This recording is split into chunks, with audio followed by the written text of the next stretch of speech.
Apocalipse capítulo 3.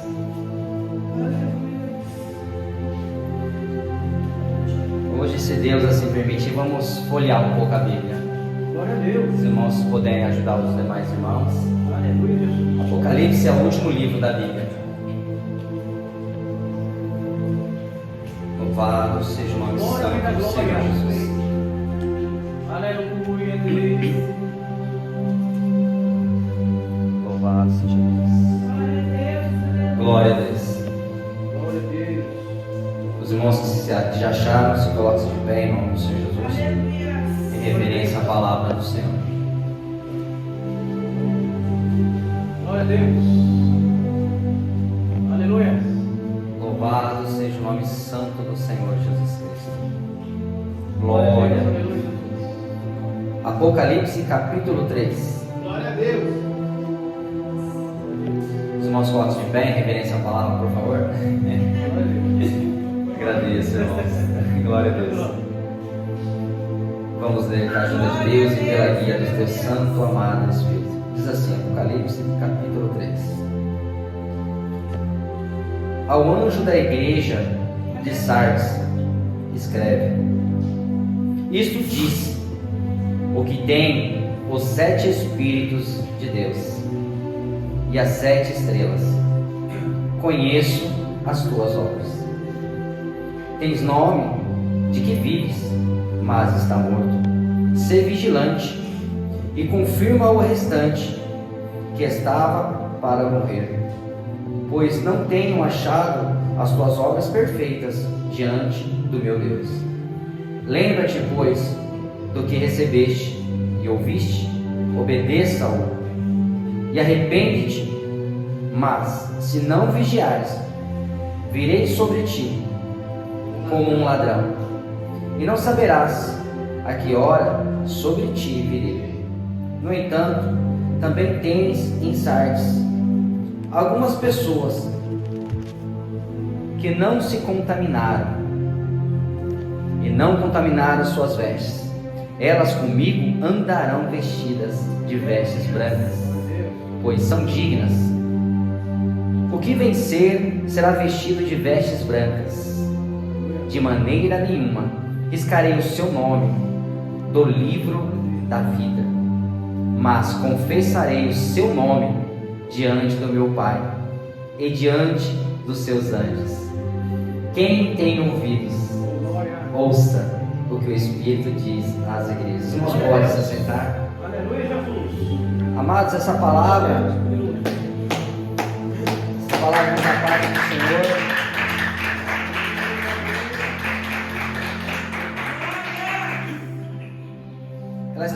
Ela está correlacionada ao tema que Deus colocou no meu coração. Fala sobre os sinais da volta de Cristo. Eu gostaria que os irmãos também, por bondade, abrissem em Mateus 24. Vamos folhear um pouquinho a Bíblia. Mateus, Novo Testamento, é o primeiro livro. Mateus 24 agora. Vamos agora para Mateus 24.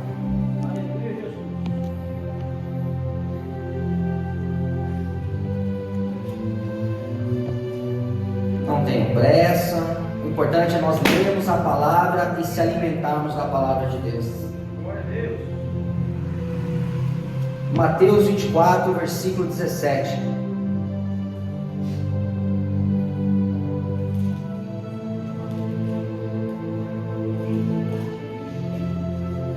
Glória a Deus. Glória a Deus. Mateus 24, a partir do versículo 15.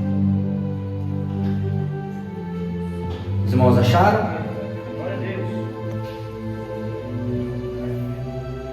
Diz assim: Portanto, quando virdes que a abominação da desolação, de que falou o profeta Daniel, está no lugar santo, quem lê, entenda.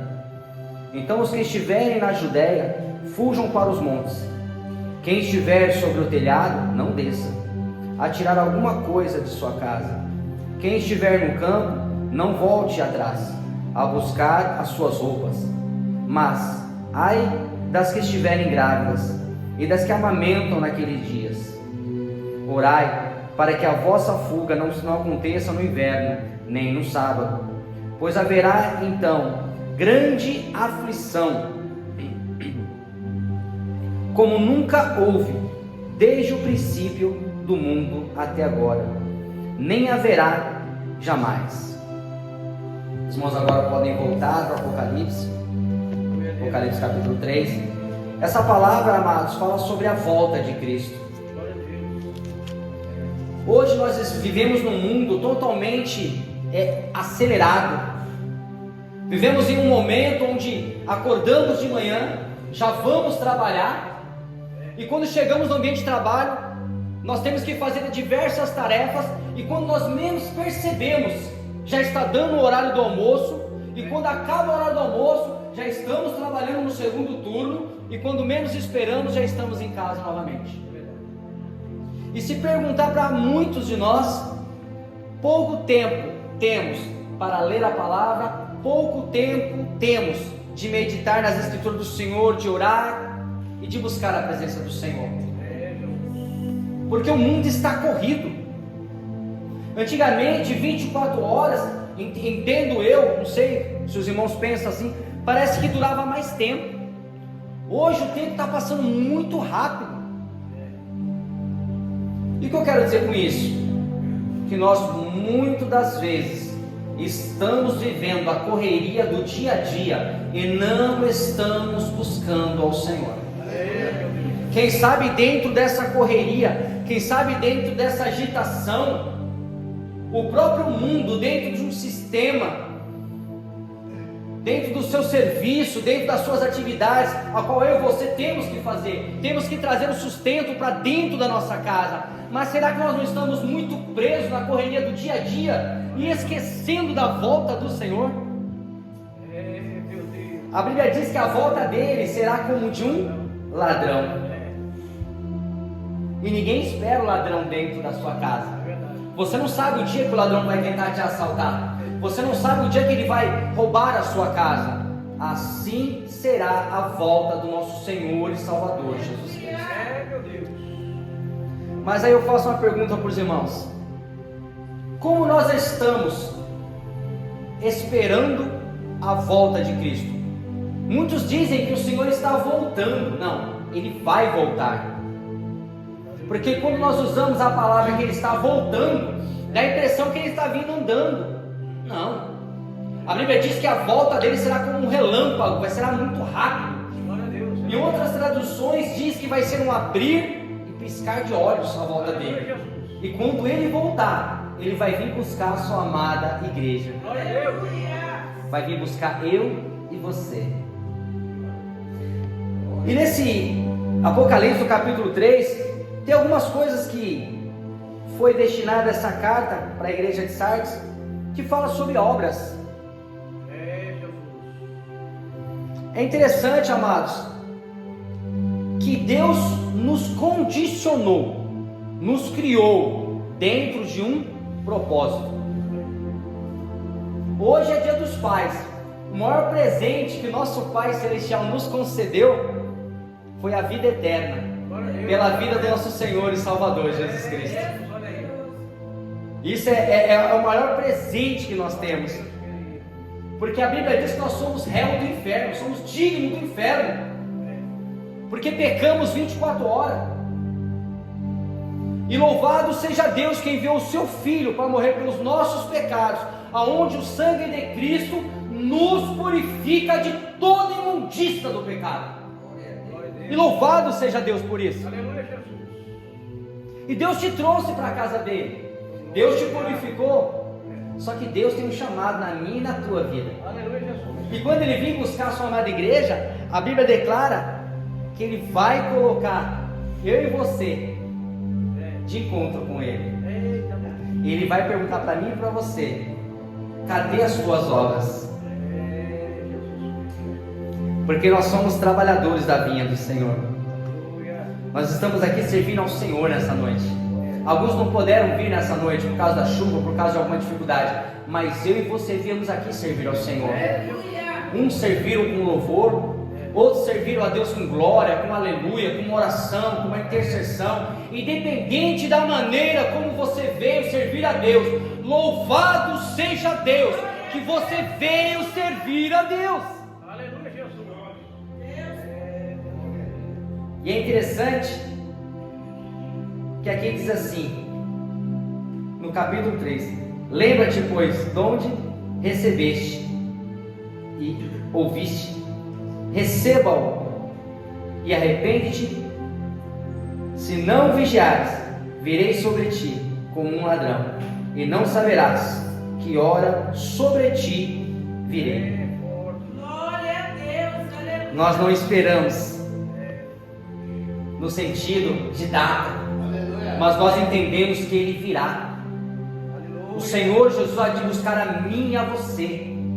E eu vou puxar aqui um parênteses, algo rápido e objetivo. E o que é necessário para que eu e você venhamos ser salvos por Cristo? É necessário que o meu e o teu nome esteja escrito no livro da vida. E de que forma isso acontece? Primeiro princípio, aceitar Jesus como o único e suficiente Salvador. Glória a Deus. Outras vezes eu já comentei sobre isso, só para os irmãos entenderem que tem novos convertidos. Quando eu confesso a Cristo como o meu único e suficiente Salvador, Jesus confessa-me a mim, diante do eterno Deus. Aleluia, Jesus. Porque a palavra do Senhor diz: todo aquele que me confessar diante dos homens, eu confessarei diante do meu Pai. Aleluia, Jesus. Porém, todavia, aquele que me negar diante dos homens, eu também negarei diante do meu Pai.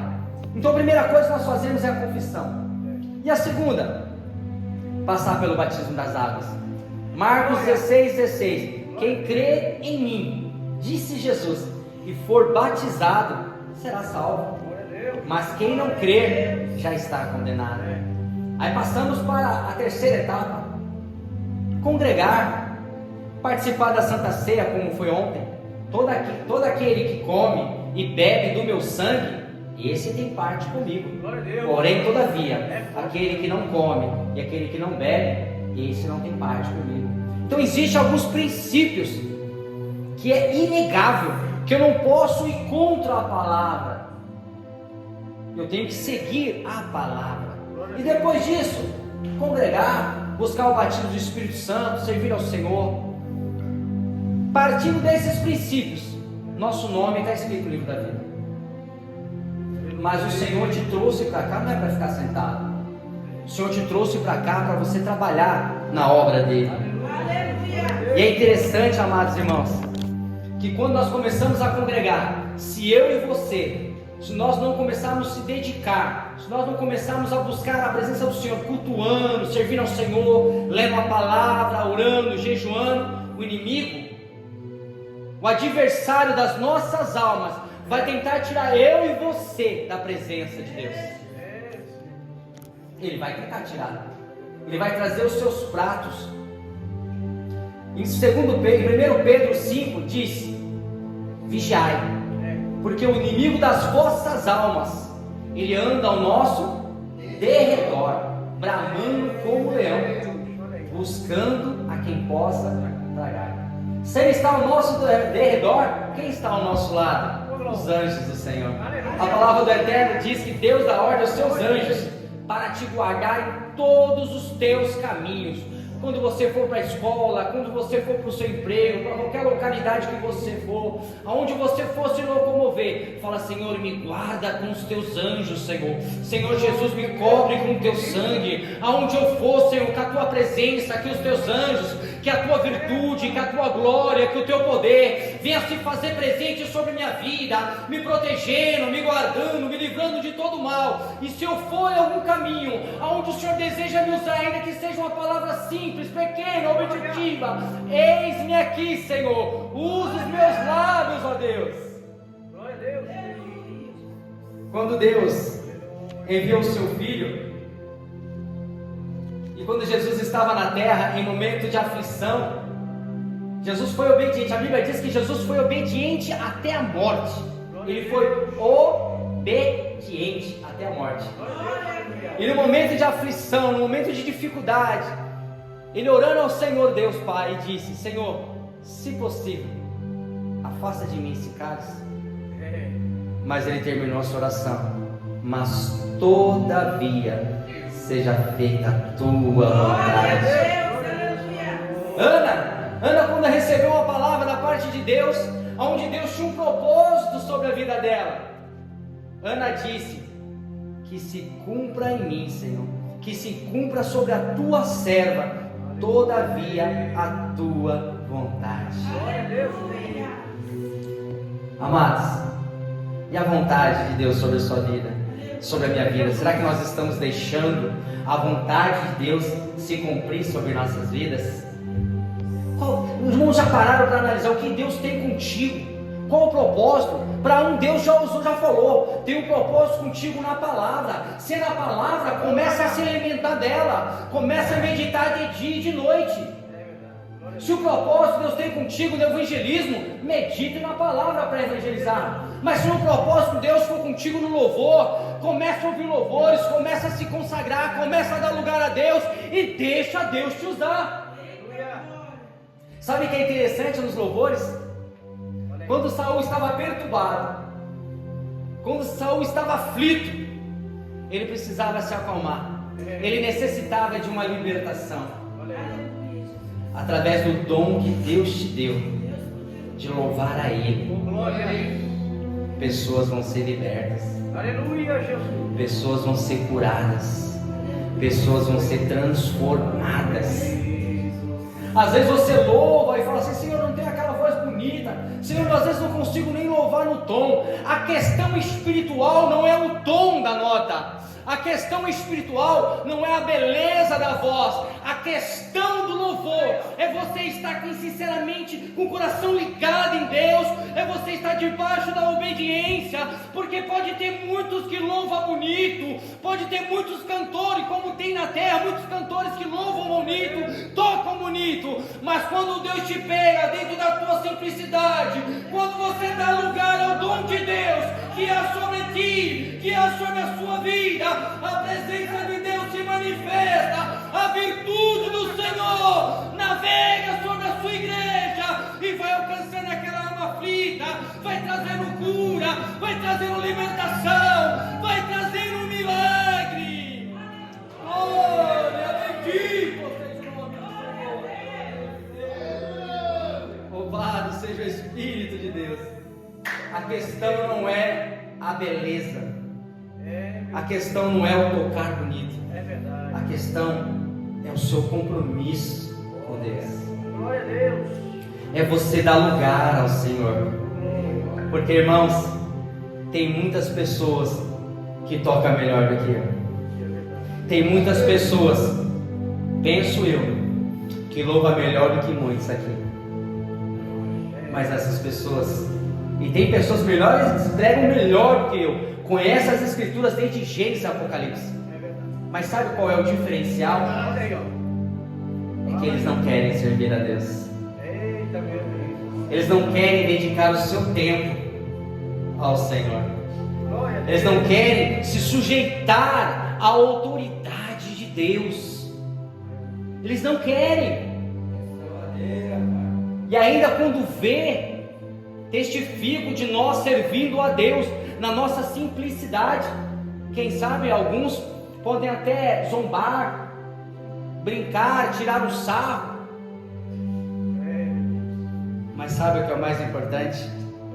Que aquele que está sentado no trono, bendito seja o nome do Senhor, Ele olha do seu alto e sublime trono para a terra e contempla os seus pequeninos, mesmo mediante a tribulação dentro de casa, mesmo aquela dificuldade financeira, sentimental, mesmo a guerra do dia a dia, luta, Deus contempla do céu, você se trocando dentro da tua casa, você pegando a sua Bíblia, você pegando a sua harpa, e Deus contempla você caminhando para a casa dele, e Deus começa a contemplar, olhar, enxergar e anunciar, e a falar: ali está indo o meu servo bom, temente a mim, fiel, está indo na minha casa me servir, está indo na minha casa me honrar, está indo debaixo da minha palavra cumprir o meu querer e o meu propósito. Aí é onde Deus opera. Aí é onde Deus cura. Aí é onde Deus transforma. Porque nunca foi e nunca será sobre pessoas. É sobre a palavra. Porque é Ele que vos ministra nessa noite. É Ele que prepara os nossos louvores. É Ele que cura, é Ele que liberta, é Ele que transforma. Nós não somos nada. Só fazemos as coisas porque nos foi mandado. E como servos obedientes, estamos aqui para servi-lo. Eu creio que nessa noite, muita coisa que estava travada na sua vida, bendito seja o nome do Senhor. Muitas coisas que estão indo de encontro à tua vida, te travando, te segurando, seja ele vícios, seja ele uma dificuldade sentimental, material, espiritual, porque a palavra se faz presente nessa noite. A palavra que veio em carne, bendito seja o nome do Senhor, que habitou entre os homens, que foi morta na cruz do Calvário. Essa palavra vai de encontro à tua alma. Essa palavra vai de encontro ao teu espírito. E se você crer, essa palavra te cura nessa noite. Essa palavra te liberta em nome de Jesus. Glória a Deus. Bendito seja o nome do Senhor. E estamos nós nessa noite, servindo ao Senhor. Estamos aqui caminhando pela bondade e pela misericórdia de Deus. Glória a Deus. Eu creio, irmãos, que Jesus há de voltar.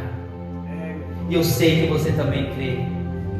Mas que quando eu e você, quando nós te achegarmos diante da presença do Senhor, a Bíblia diz que tem verdadeiramente o livro da vida. Que ai daqueles cujo nome não achar no livro da vida. Aleluia, Deus querido. E a Bíblia diz também em Apocalipse 20 que há livros e livros. E esses livros estão escritos toda a minha e a tua trajetória aqui na terra. A Bíblia diz que tem um anjo que vai escrevendo nesse livro tudo que eu e você estamos fazendo, todas as nossas atitudes, tudo. E naquele grande dia, ele vai abrir o livro do Cosmo, ele vai folhear. Olha aí, ó. Quem sabe, quando ele pegar o livro do irmão Cosmo, ele vai começar a ler os primeiros capítulos. Oh, essa história aqui não está me agradando. Nossa, essa história aqui é pesada. Mas de repente ele vai abrir uma página onde ele vai ler que o irmão Cosmo teve um encontro com o Filho do Deus vivo. E aquela história que começou triste vai começar a ser uma história bonita, vai começar a ser uma história feliz, vai começar a ser uma história alegre. Aí quando ele acabar de ler o livro, ele vai falar: Cosmo, entra para o reino do Pai Eterno. Outra feita vai pegar outro livros, quem sabe do Denner, e vai começar a ler. E vai começar a ler tantas histórias por todos os caminhos que o Denner andou, e vai começar a olhar. Vai contemplar momentos de felicidades que o Denner viveu na carne. Vai começar a ler os momentos de solidão, de frustração. Quem sabe quando Jesus começar a ler o livro, vai até chorar em alguns capítulos, de ver o Denner tão distante da presença dele. Mas haverá páginas, bendito seja o nome do Senhor, que Deus vai estar fazendo algo lindo. E Jesus vai começar a folhear as páginas.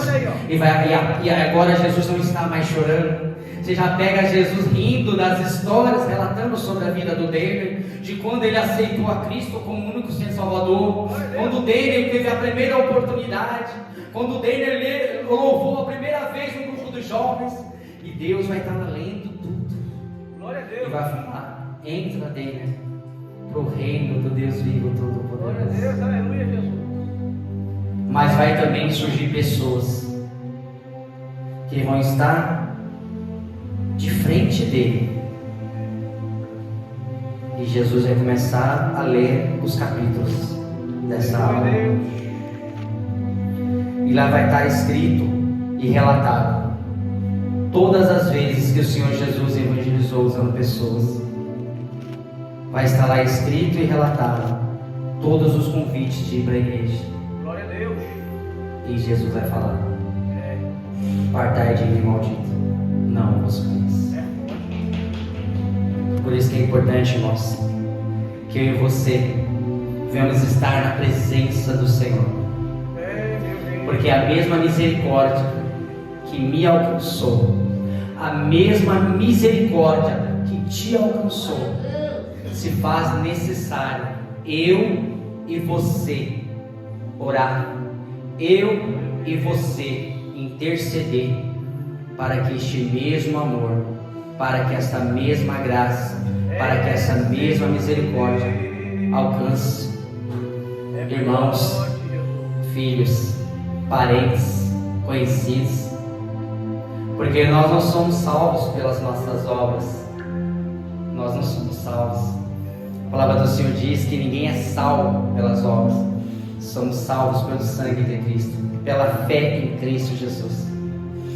Que essa fé que há em mim, que essa fé que é em ti, que nós possamos orar para que o Espírito Santo de Deus alcance os nossos parentes, alcance os nossos filhos, alcance os nossos familiares. Que o Espírito Santo em nossas orações venha estar conosco, orando com gemidos inexprimíveis, intercedendo pelos nossos parentes, para que essa palavra poderosa, santa, fiel, digna de toda aceitação venha fazer efeito na vida deles. Porque o príncipe deste século, ele está cegando o entendimento de muitas pessoas. E de que maneira o inimigo vai cegando o entendimento? Através da mídia, dos meios de comunicação. Hoje as pessoas já acordam com o celular na mão. Hoje as pessoas ficam mais tempo no celular do que lendo a palavra, do que meditando nas escrituras. E isso é uma maneira que o inimigo vai cegando o entendimento das pessoas. Se você parar para analisar nesses streaming de filmes, se você olhar a quantidade de filme que tem falando do mal, te distanciando de Deus, é a maioria, não tem nada construtivo. E o inimigo, ele só acessa a minha alma e a tua alma através de portas. A Bíblia diz que a candeia do corpo, Mateus 6 inclusive, o pastor Neto leu, em Mateus 6 diz que a candeia do corpo são os olhos. Quando nós perdemos o nosso tempo, muito tempo vendo essas coisas, o inimigo, ele encontra a oportunidade de nos contaminar. Aí você começa a ver, e aquilo que você está vendo está acessando a tua alma. E quando menos espera, você começa a falar. E aquilo que você fala, anuncia, é aquilo que está dentro do teu coração. Você recebe pelos olhos e começa a pronunciar pela boca. A boca fala, o coração está cheio. Então você está ali olhando e ouvindo, olhando e ouvindo, e quando menos espera, você está replicando. Às vezes você assiste um filme onde o bonzinho, entre aspas, ele é vingativo, sendo que a palavra diz que eu tenho que ser o quê? Misericordioso. Às vezes você está assistindo aquele filme onde o mocinho principal é o vingativo, ele está matando todo mundo, ele está destruindo todo mundo. Mas se nós temos que nos espelhar em Cristo, como que eu posso ter prazer nisso? Sinal que há algo em mim e você que não está fazendo bem. E nós temos que tomar cuidado, porque o inimigo, ele é muito astuto. Ele é muito astuto. E o pior, a gente começa a torcer o rapaz ser vingativo. Ah, irmão Cláudio, você já assistiu um filme assim? Irmão, assistia muito e gostava. Mas a misericórdia de Deus me libertou. E novela, onde tem aquelas coisas de traição, você fica torcendo para acontecer a traição. É uma forma onde o inimigo fica te manipulando, colocando essas coisas dentro da tua alma. Aí você começa a meditar na palavra, é totalmente o oposto. É totalmente o oposto a como o inimigo ele vai nos contaminando. É verdade.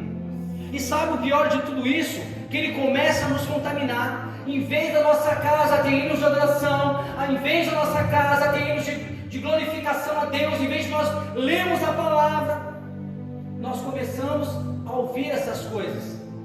E o ambiente começa a ficar o quê? Pesado. Aí você está dando legalidade.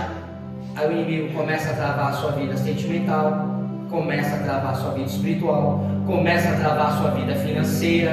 E às vezes você se pergunta, mas poxa vida, eu estou congregando, eu estou indo e nada está mudando. Não é que nada está mudando. Talvez é você que não está querendo mudar verdadeiramente. Porque a Bíblia diz que não tem como servir a dois senhores. Ou você anda com Cristo, ou não. Porque a Bíblia diz, aquele que deseja viver neste mundo, vai perder a salvação. Mas aquele que por amor a Deus, perder as coisas desse mundo, deixar de viver esse mundo, vai achar a vida eterna. Por isso que o inimigo ele é muito astuto. E às vezes na sua casa fica aquele ambiente pesado.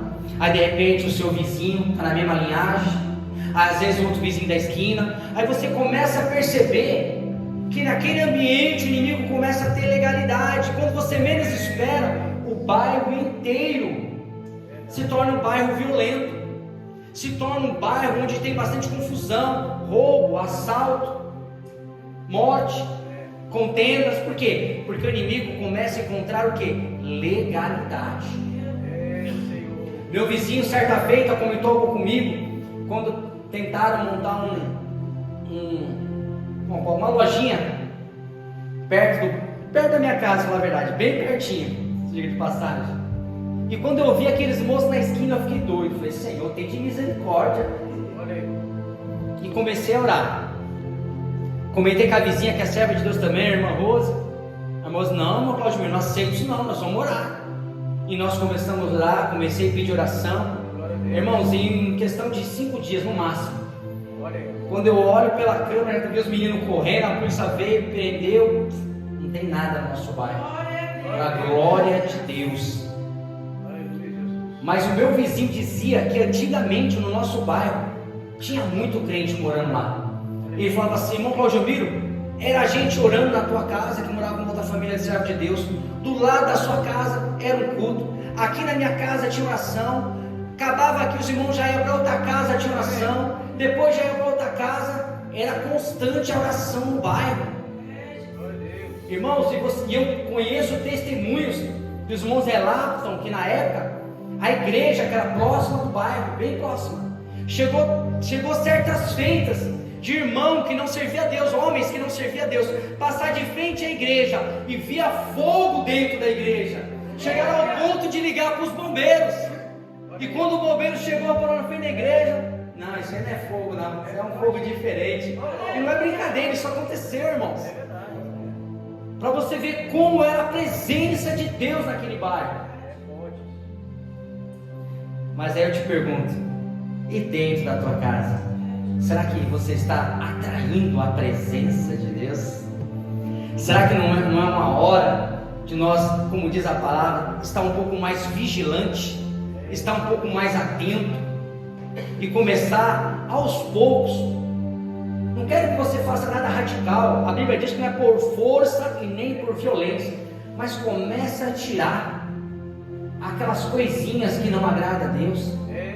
Irmãos, eu tenho certeza que o ambiente dentro da tua casa vai melhorar. Glória a Deus. Porque quando o ambiente da tua casa começa a melhorar, o ambiente espiritual começa a transbordar sobre a sua vida, sobre a vida da sua esposa, começa a tocar nos teus filhos, começa a tocar nos teus parentes, porque é a presença de Deus que começa a visitar o seu lar, é a presença de Deus que começa a se fazer presente dentro da tua casa. Aleluia. Porque muitas coisas que acontecem dentro do meu lar, muitas coisas que acontecem dentro do teu lar, não é o falar que vai resolver. Você pode falar quantas vezes você quiser.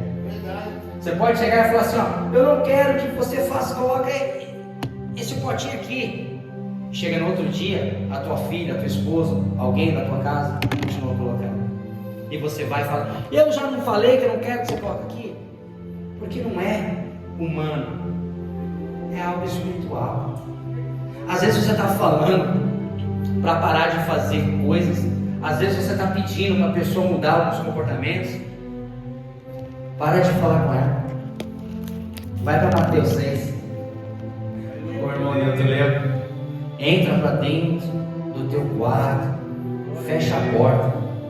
Fala, Senhor, eu entrego a minha casa nas tuas mãos. Eu entrego a vida da minha esposa, do meu esposo, da minha filha, do meu filho, do meu enteado, seja quem quer, Senhor. Eu entrego nas tuas mãos. Pai amado, tu sabes, ó Senhor, das dificuldades que ele passa. Senhor, perdoa os pecados do teu filho, da tua serva, Senhor. Pai, entra com cura, entra com milagre, entra com libertação, Senhor. E você vai começar a orar. E o agir de Deus vai manifestar dentro da tua casa. Porque, amados, o Senhor Deus fala. O Senhor Deus anuncia a sua palavra. Mas Deus não tem prazer naquele que somente ouve. Deus tem prazer naquele que pratica. Aleluia, Jesus. A Bíblia diz que a boa ovelha, ela ouve a voz do seu bom pastor. Por isso que no final do capítulo do Apocalipse que nós lemos está escrito: quem tem ouvidos, ouça o que o Espírito diz à igreja. Assim, irmãos, fiquem com essa palavra, que essa palavra possa produzir dentro do teu, dentro do meu coração, frutos dignos de arrependimento. E eu peço a Ti encarecidamente, talvez nós não venhamos conseguir exercer tudo aquilo que o Senhor está nos orientando, mas se você mudar um pouquinho, se você fizer um pouquinho, Deus vai dar 2 passos de encontro à tua casa, Deus vai dar 2 passos de encontro à tua família, e o milagre vai acontecer, a libertação vai chegar, e o nome do Senhor será glorificado. Amados, o Senhor agradeça a oportunidade, as palmas louvem o Senhor Jesus.